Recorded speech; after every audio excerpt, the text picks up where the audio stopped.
የተወደደ መድኃኒታችን ኢየሱስ ክርስቶስ ግን ድንቅ ተአምራትን አድርጎ ሙት አስነስቶ ነበር። አትናገሩ የሚለው ድንቅ ተአምራትን እያደረገ አትናገሩ የሚለው አይበልጥም። ኦ ሙሴ ተገልበብ ለነ፣ ሙሴ ወይ ተሸፈንልን ብለውት ሙሴም የፊቱን ብርሃን ሸፍኖላቸው ነበረ። አይሁዳዊነት አእምሮ ክርስቶስን ከነቢይነት በታች ለማድረግ የሚታገል ነበር። ዛሬ እንዳለው አንዳንድ አእምሮዎች ወገኖቼ እርሱ ከነርሱ አብዝቶ ይበልጣል እንደተባለው ክርስቶስ ይበልጣል ብላ መታምን ቤተክርስቲያን ናች። ቤተክርስቲያን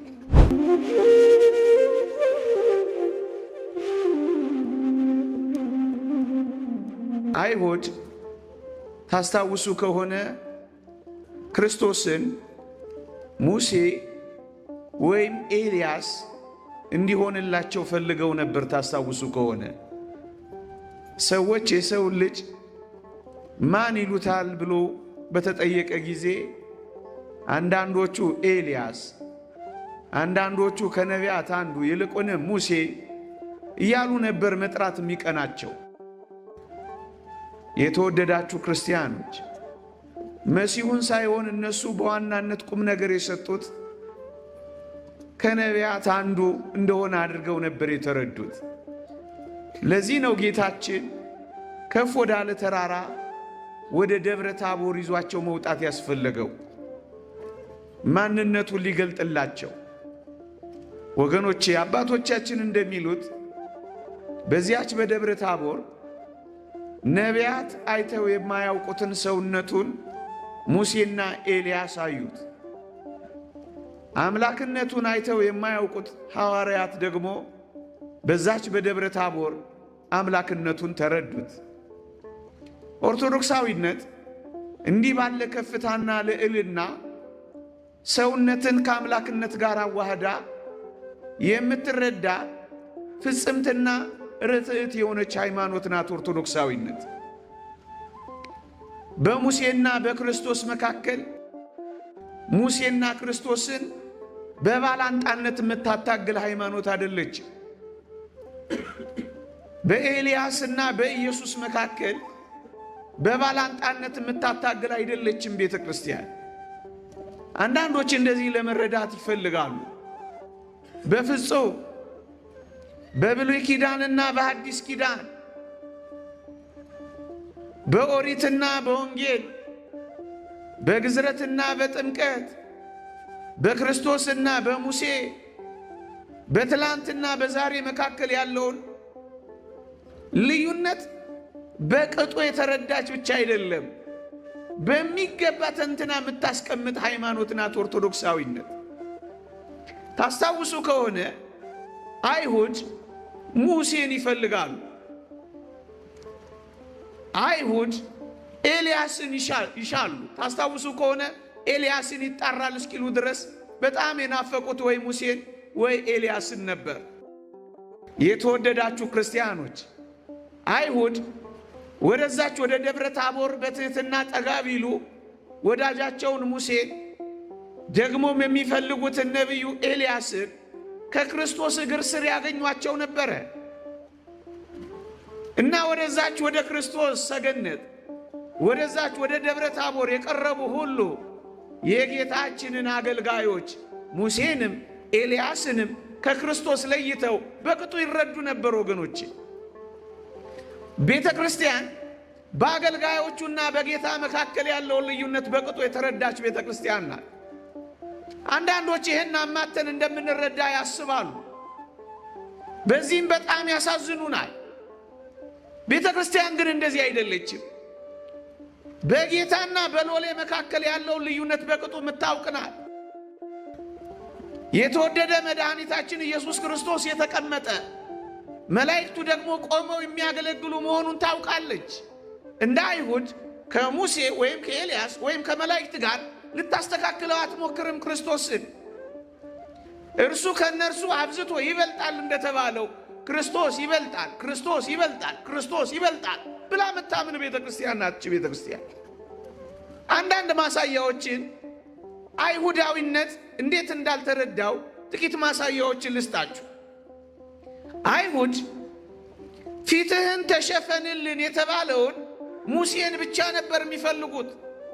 ከሲና ተራራ ሙሴ ሲወርድ ታስታውሱ ከሆነ የፊቱ ብርሃን አብርቶ ስለመጣ እታች ያሉት አይሁድ ኦ ሙሴ ተገልበብለነ፣ ሙሴ ወይ ተሸፈንልን ብለውት ሙሴም የፊቱን ብርሃን ሸፍኖላቸው ነበረ። አይሁዳውያን ፊቱን በጨርቅ የሸፈነውን በዚህም ብርሃኑን የሰወረውን ሙሴን ብቻ ይፈልጉ ነበር። ወገኖቼ ኦርቶዶክሳዊነትስ በዚህ ምን ይረዳል ካላችሁኝ፣ ጨርቁን ጭምር ብቻ አይደለም፣ ፊቱም ጭምር ያንጸባረቀውን ብቻ አይደለም፣ የለበሰው ልብሱ እንኳን ሳይቀር ያንጸባረቀውን ክርስቶስን በቅጥነተ ሕሊና የሚበልጥ እንደሆነ ታውቃለች። አይሁድ ሙሴን ይፈልጋሉ። ኦርቶዶክሳዊነት ግን ከሙሴ የሚበልጠውን ክርስቶስን በሚገባ አውቃ የምታስተምር ቤተ ክርስቲያን ናት። ከነቢያት ጋር አታስተካክለው። ነቢያት እግዚአብሔር እንዲህ ይላል ብለው ተናግረዋል። የሚበልጠው ክርስቶስ ተወዳዳሪ ተስተካካይም የሌለው እግዚአብሔር ነውና እኔ ግን እላችኋለሁ እያለ በስልጣኑ የተናገረውን ኦርቶዶክሳዊነት ትረዳለች። ያኛው ፊቱን ስለሸፈነ ብርሃኑ ተሰውሯል።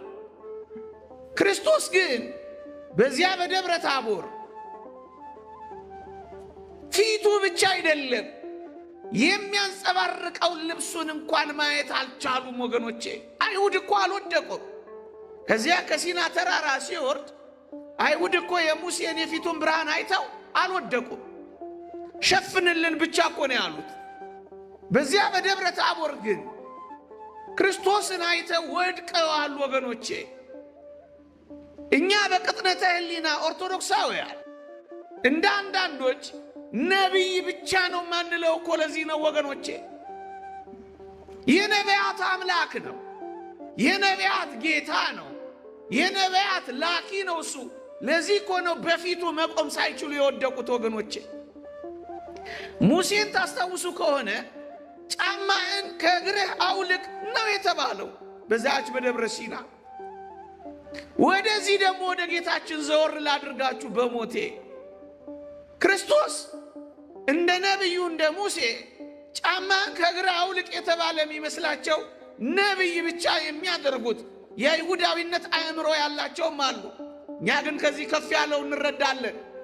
ምን የሚለውን የጫማውን ጠፍር ልፈታ የማይገባኝ ነኝ የተባለውን ክርስቶስን እናውቃለን። ጫማን ከእግር አውልቅ የተባለውና የጫማውን ጠፍር የማይፈታውን ማን ነው ሊያስተካክለው የሚችል ወገኖቼ? ለዚህ ነው አይሁዳዊነትና ኦርቶዶክሳዊነት ለንጽጽር እንኳን የሚቀርብ አይደለም ወገኖቼ። ይሄን ብቻ አይደለም። ታስታውሱ ከሆነ ሙሴ ግብፃዊውን ገሎ ለማንም እንዳይናገሩ ነበር የተናገራቸው። የተወደደ መድኃኒታችን ኢየሱስ ክርስቶስ ግን ድንቅ ድንቅ ተአምራትን አድርጎ ሙት አስነስቶ ነበር አትናገሩ የሚለው። ዝነኛ ለመሆን አይደለም የመጣው ጌታችን። ዝነኛ ለመሆን ቢሆን ኖሮ የመጣው ጌታችን እኮ ሰው ሆኖ አይመጣም ነበር። ሊቃውንት እንደሚሉት ፀሐይን ወይም ጨረቃ ወይም ከከዋክብት አንዱን አስደናቂዋን ሆኖ ይመጣ ነበር እኮ ወገኖቼ። ድንቅ ድንቅ ተአምራትን እያደረገ አትናገሩ የሚለው አይበልጥም?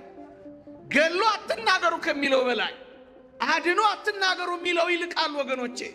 ኦርቶዶክሳዊነት ከአይሁዳዊነት እጅግ የምትለየው እነዚህን መጽሐፋዊ ሐሳቦች፣ እነዚህን ጥልቅ የእግዚአብሔር የማዳን መንገዶች፣ የጌታችንን መገለጦች በጥልቀት የምታይ ሃይማኖት ናት ኦርቶዶክሳዊነት ወገኖቼ። አዎ ደግሞ መናገር ይቻላል። በዛ በደብረ ሲና ታስታውሱ ከሆነ እንደው አንዳንድ መነሻ ነጥቦችን ልስጣችሁ ብዬ ነው። ታስታውሱ ከሆነ ባሪያዬ ሙሴ እየተባለ ነበር የተጠራው። ሙሴ ለምን ይመስላችኋል ሙሴን ቅድሚያ የሰጠሁት? አይሁዳዊነት አእምሮ ክርስቶስን ከነቢይነት በታች ለማድረግ የሚታገል ነበር። ዛሬ እንዳለው አንዳንድ አእምሮዎች ወገኖች እዩ። በደብረ ሲና ባሪያዬ ሙሴ እየተባለ እንደተነገረው አይደለም በደብረ ታቦር የሰማነው። እና በደብረ ታቦር የሰማነው ምንድነው ካላችሁኝ የምወደው ልጄ የሚለውን ቃል ነው የሰማነው። ልጄ የሚለው ቃል እኮ በጣም ጥልቅ ነው። አይሁዳውያን እንዴት ራስን ከእግዚአብሔር ታስተካክላለህ ብለው ስለሚሞግቱ ልጄ ነው ብሎ ደግሞ አብ የመሰከረ አፋቸውን ሊያዘጋ ቢሞክርም እነሱ ግን እምቢ አሉ። እነሱ ግን አልተቀበሉት። እነሱ ግን ሰቅለው ገደሉት። ልጅና ባሪያ አንድ ነው። ለዚህ እኮ ነው የባህሪ ጌትነት ያለው። ልጅ ነው ማለት እኮ እግዚአብሔር ነው ማለት እኮ ነው። አባቴ እኔን ሲወልደኝ በባህሪ ሰው ነው አባቴ፣ እኔም ሰው ነኝ። አባቴን በባህሪ አክዬ ነው እኔ የምወለደው። ልጄ ነው ማለት የባህሪ አምላክ ነው፣ እግዚአብሔር ነው እያለ ነበር የሚነግራቸው። እንደ ሙሴ ባሪያዬ ነው የሚል ቃል አትሰሙም ወገኖቼ? ለዚህ ነው ኦርቶዶክሳዊነት ከአይሁዳዊነት እጅግ በጥልቀት እነዚህን ጉዳዮች የምትረዳ ሃይማኖት ናት ወገኖቼ። ደግሞ ትንሽ ፈቀቅ ላድርጋችሁ፣ ነቢዩ ኤልያስን መመልከት ትችላላችሁ። የተወደዳችሁ ክርስቲያኖች፣ በእሳት ሰረገላ ካረገው ከኤልያስ በላይ ልብሱ እሳት፣ ክዳኑ እሳት፣ ራሱ እሳት የሆነው ክርስቶስ ለአይሁዳዊነት እንዴት ነው ያልተረዳቸው? በእሳት ሰረገላ ካረገው በላይ እሳት የሆነው የሚባላ እሳት ነው የተባለው ክርስቶስ እኮ ይበልጣል። ተነጻጻሪ ተወዳዳሪ የሌለው የኦርቶዶክሳዊነት አረዳድ ይሄ ነው ወገኖቼ። መጎናጸፊያውን ትቶ ከሄደው ከኤልያስ በላይ ስጋውን ሰጥቶን ደሙን ሰጥቶን የሄደው ክርስቶስ ይበልጣል። ኦርቶዶክሳዊነት የምትረዳው በዚህ ህሊና ነው ወገኖቼ።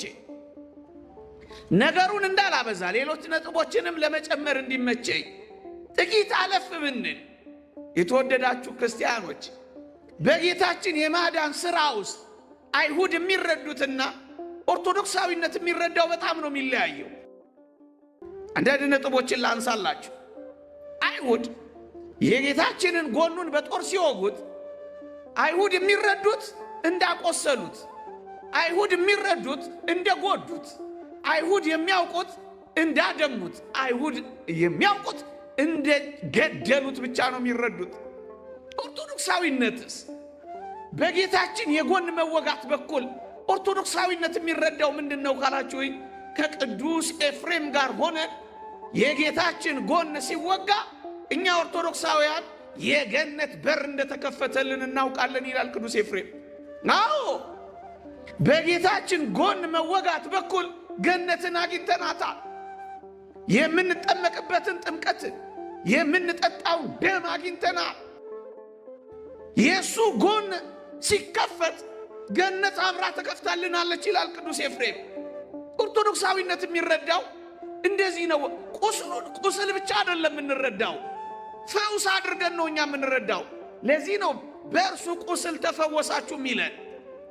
አይሁዳዊነት ወይም የአይሁዳዊነት አእምሮ እንዳቆሰለ ብቻ ነው የሚያውቀው። የኦርቶዶክሳዊነት አእምሮ ግን በቁስሎቹ በኩል እንደተፈወስን ነው የምንረዳው። ይሄ ብቻ አይደለም ክርስቲያኖች፣ በመስቀል ላይ ክርስቶስ የመጨረሻውን እስትንፋስ ሲተነፍስ አይሁዳዊነት ወይም የአይሁዳዊነት አእምሮ የሚረዳው ክርስቶስ የመጨረሻውን እስትንፋስ ተንፍሶ እንዳበቃ ነው የሚረዱት። ኦርቶዶክሳዊነትስ ምን ይረዳል ካላችሁኝ፣ የሰው ልጆች እኛ የመጀመሪያውን እስትንፋስ በክርስቶስ የመጨረሻ እስትንፋስ በኩል እንደጀመር ነው። የመጀመሪያ የሕይወት እስትንፋስ መተንፈስ የጀመር ነው ክርስቶስ ሲያበቃ ነው ብሎ ነው ኦርቶዶክሳዊነት የሚያምነው ወገኖቼ። እዩ፣ አንዳንዶችም በዚህ ዘመን የሚረዱት እንደዚሁ ስለሆነ ነው።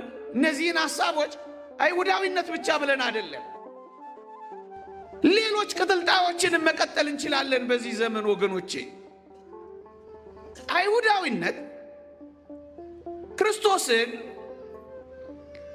በመስቀል ላይ እንደ ሞተ ብቻ ያምናል አይሁዳዊነት። ኦርቶዶክሳዊነትስ በዚህ በኩል ያለው እይታ ምንድን ነው ካላችሁ፣ ልክ ነው፣ የተወደደ መድኃኒታችን ኢየሱስ ክርስቶስ በመስቀል ላይ ሞቷል። ኦርቶዶክሳዊነት ግን በክርስቶስ ሞት በኩል የሚያየው የዲያብሎስን መገደል ግን እኛ እናውቃለን። ልክ ነው፣ ጌታችን ሞቷል፣ ዲያብሎስን ግን ገሎታል። አንዳንዶች አባትህ የሞተበትን መስቀል እንዴት ትስማለህ? እንዲያ የሚል ሐሳብ አላቸው። የሞተው የተገደለው ከመንገድ ተጠርቆ የተባረረው በመስቀል የተዋረደው ያፈረው የተሸማቀቀው የተጎሳቆለው የተመረረው ዲያብሎስ መሆኑን ግን አያውቁት።